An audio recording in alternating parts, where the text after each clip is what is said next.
Hello friend, कल हमने पढ़ा था बौद्ध धर्म के बारे में।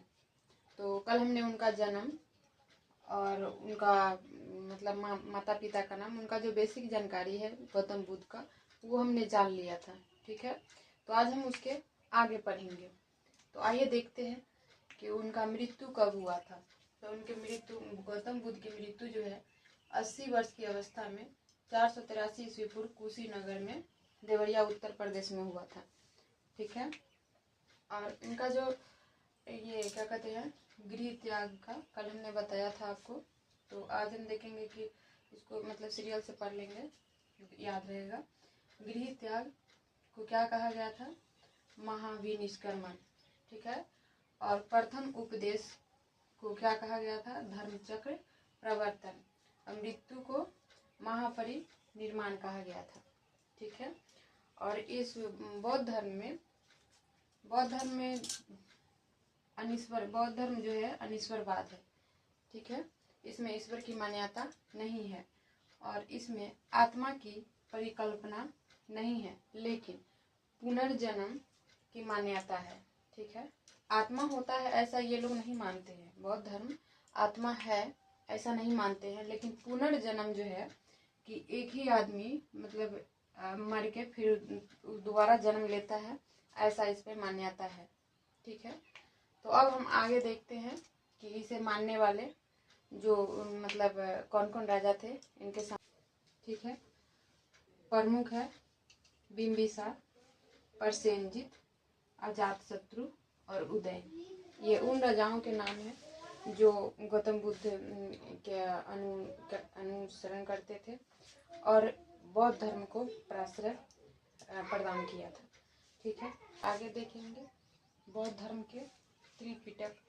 ठीक है, ये बौद्ध धर्म के त्रिरत्न हैं, बुद्ध, धम्म और संघ। ठीक है, तो बौद्ध धर्म का ज्ञान हमें पाली में लिखित पुस्तक त्रिपिटक से होता है।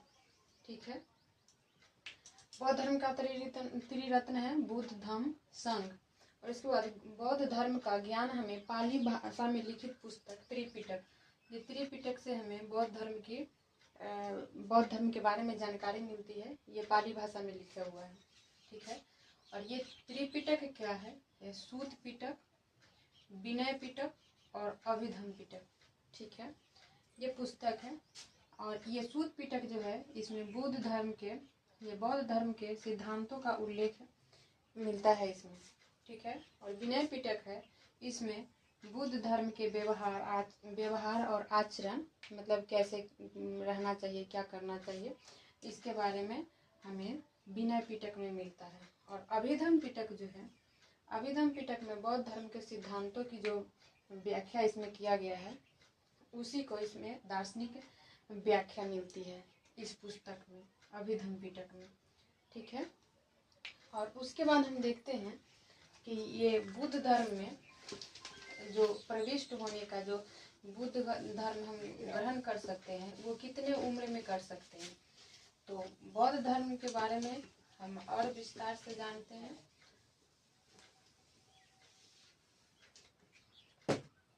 बौद्ध धर्म के जो में मतलब प्रविष्ट होने की जो उम्र है वो है 15 वर्ष। ठीक है, 15 वर्ष बुद्ध धर्म में प्रविष्ट होने का जो उम्र है 15 वर्ष है। और इसमें जो प्रविष्ट होता है, जैसे हम अगर उसमें उसका ज्ञान लेते हैं, उसमें बौद्ध धर्म में हम शामिल होते हैं, तो उस चीज़ को क्या कहा जाता है? तो उपसंपदा कहा जाता है। उपसंपदा।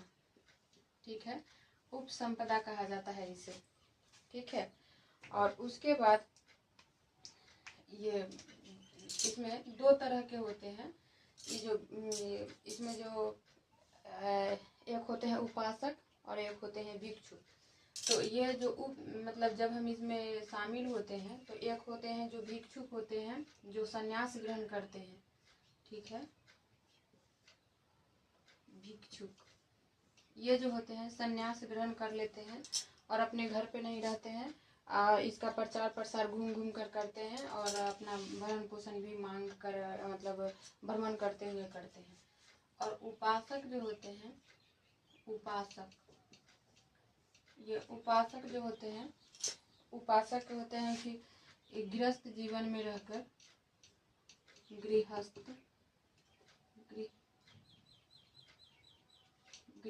जीवन में रहकर, गृहस्थ जीवन में रहते हुए बौद्ध धर्म का पालन करते हैं। देखते हैं बौद्ध धर्म की जो ये बौद्ध सभाएं थी, इसके बारे में जानते हैं और इसके साथ साथ और भी जानकारी देखेंगे। तो प्रथम जो बौद्ध संगति हुई थी वो 483 ईस्वी पूर्व में राजगृह में हुआ था, ठीक है। और इसके अध्यक्ष जो थे महाकश्यप थे। और किसके शासनकाल में हुआ था? तो अजात शत्रु के शासनकाल में महाकश्यप की अध्यक्षता में राजगृह में 483 ईस्वी पूर्व में प्रथम बौद्ध संगति हुआ था, ठीक है।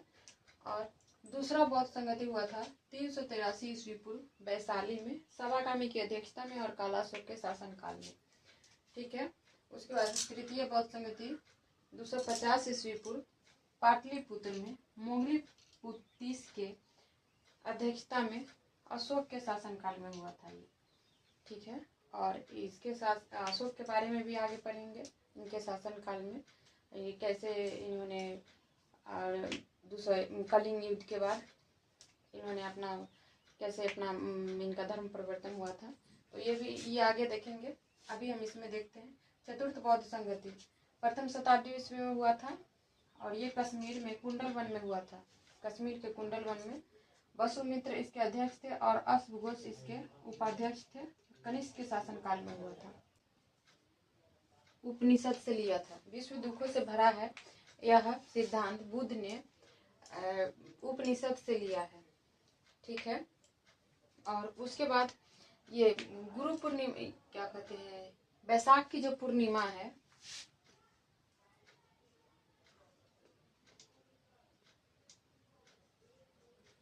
वैशाख की पूर्णिमा, जिस दिन वैशाख की पूर्णिमा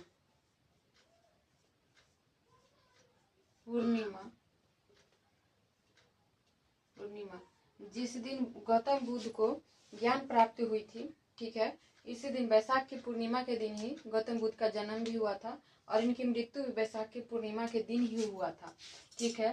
तो इसीलिए इस वैशाख की पूर्णिमा को बुद्ध पूर्णिमा भी कहा जाता है। बुद्ध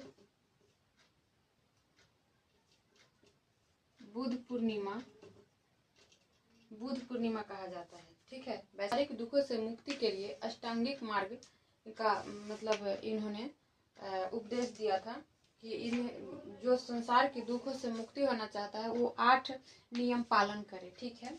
वो है सम्यक दृष्टि, सम्यक संकल्प, सम्यक वाणी, मतलब सोच समझ के अच्छी बातें बोले, ये अच्छा चीज देखे, ये नहीं कि हाँ मतलब भगवान नजर दिए हैं देखने के लिए तो कुछ भी देखेंगे, ऐसा नहीं है। और सोच समझ कर बोलना चाहिए। सम्यक कर्मांत मतलब सोच समझ के काम भी करना चाहिए। तो हर एक ये नहीं कि हाँ इंसान जन्म लिए हैं तो कुछ भी करेंगे, वैसा नहीं है। सम्यक आजीव, सम्यक व्यायाम, सम्यक स्मृति, अच्छा सोचना, सम्यक समाधि, ठीक है। इन 4 नियमों को जो पालन करेगा वो संसार के दुखों से मुक्ति मिल जाएगा उसे, ठीक है।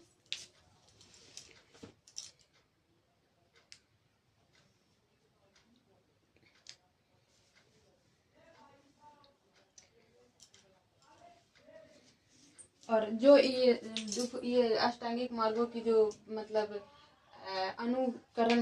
अनुकरण करेगा उसे संसारिक दुखों से मुक्ति मिल जाएगी और उसे निर्वाण प्राप्त हो जाएगा, ठीक है। और निर्वाण प्राप्ति का मतलब होता है निर्माण नहीं, निर्वाण, ठीक है।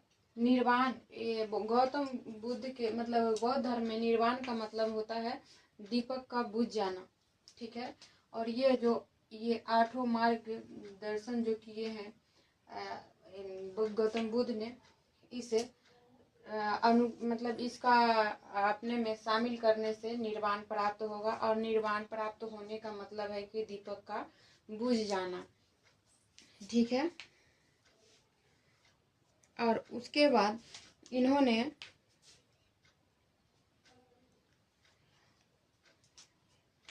ये 8 मार्गों को आसान बनाने के लिए उन्होंने कुछ जो 8 व्रत गौतम बुद्ध ने बताया था उसको सरल बनाने के लिए 10 नियम दिए हैं। वो है, पहला है अहिंसा, ठीक है, दूसरा है सत्य, तीसरा है अस्तेय, चौथा है अपरिग्रह, पांचवा है मद्य सेवन न करना, उसके बाद है छठा है असमय भोजन न करना, सुखप्रद बिस्तर पे नहीं सोना, धन संचय न करना, स्त्रियों से दूर रहना और नृत्य गान आदि से दूर रहना। तो फ्रेंड, इसमें जो 10 ये गौतम बुद्ध ने ये नियम बताए हैं उसमें से अष्टांगिक मार्गों को सरल बनाने के लिए इन्होंने 10 नियम जो दिए हैं उसमें से 5 2 प्रकार के इसमें जो है इसे धारण करने वाले हैं। एक भिक्षुक है और एक उपासक है। तो उपासक के लिए जो गृहस्थ जीवन में रहकर इसका पालन करते हैं उसके लिए 5 व्रत अनिवार्य है ये, और जो भिक्षुक है उसके लिए ये 10 नियम मान्य है, वो 10 नियम को पालन करेंगे, ठीक है।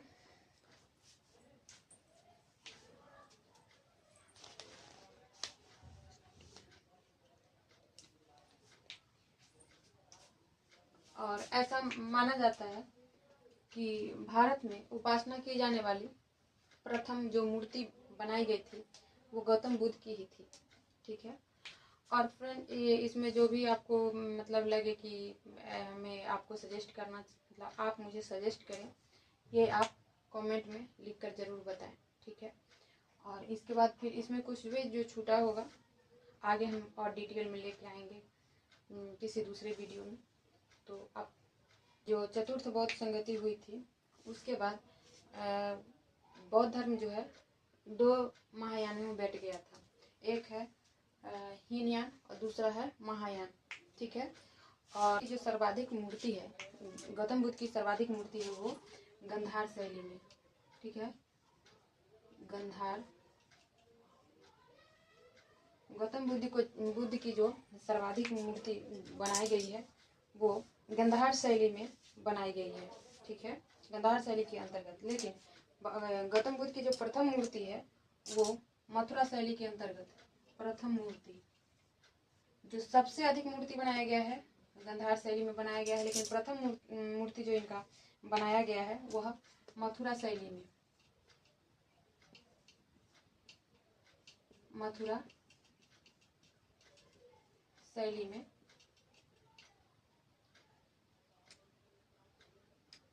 मथुरा शैली में बनाया गया है, ठीक है। तो फ्रेंड, आज इस वीडियो में इतना है। आगे हम और इसी तरह के वीडियो लेके आएंगे। आपको अगर ये वीडियो अच्छा लगता है तो लाइक शेयर जरूर करें, और जो भी आपको मतलब सजेस्ट लगता है कि कर सकते हैं मुझे, वो कमेंट में ज़रूर करें। थैंक यू, धन्यवाद।